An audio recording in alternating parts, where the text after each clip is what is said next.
கிறிஸ்துவுக்குள் பிரியமானவர்களே, இயேசு கிறிஸ்துவின் நாமத்தினாலே உங்கள் அனைவருக்கும் அன்பின் வாழ்த்துக்கள். தேவனாகிய கர்த்தர் தாமே உங்களை ஆசீர்வதிப்பாராக. தேவனுக்கே மகிமை உண்டாவதாக. இன்றைய ஆசீர்வாதமான தேவ வார்த்தை. இயேசு அவளை நோக்கி, நீ விசுவாசித்தால் தேவனுடைய மகிமையை காண்பாய் என்று நான் உனக்கு சொல்லவில்லையா என்றார். யோவான் 11ஆம் அதிகாரம் 40ஆம் வசனம். இந்த வசனத்தின்படி தேவனாய் கர்த்தர் உங்களை ஆசீர்வதிப்பாராக.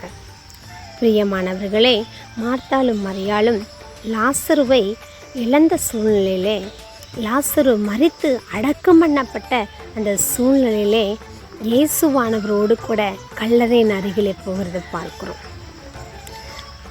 அடக்கம் பண்ணப்பட்டு 4 நாள் ஆயிற்று, நாருமே என்று மரியாள் சொல்லுகிறாள். அந்த சூழ்நிலையிலே தேவனாய் கர்த்தர் சொல்லுகிறார், இயேசுவானவர் அவளை நோக்கி, நீ விசுவாசித்தால் தேவனுடைய மகிமையை காண்பாய் என்று சொல்லுகிறதை பார்க்கிறோம்.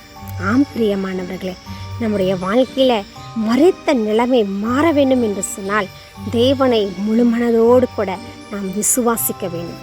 இயற்கைக்கும் செயற்கைக்கும் மேலாக தேவனாய் கர்த்தர் அற்புதங்களை செய்வார் என்று நாம் உறுதியாய் விசுவாசிக்கும் பொழுது நிச்சயமாகவே நம்முடைய வாழ்விலே அந்த மகிமை காணும்படியாக, அந்த மகிமையை ருசிக்கும்படியாக தேவனாய் கர்த்தர் அந்த மகிமையை வெளிப்படுத்துகிறவராய் இருக்கிறார்.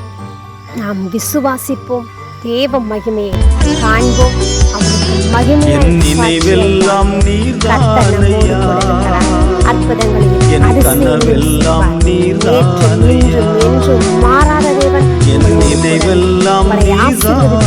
நடத்துவாராக. கனவெல்லாம் நீர்தான்.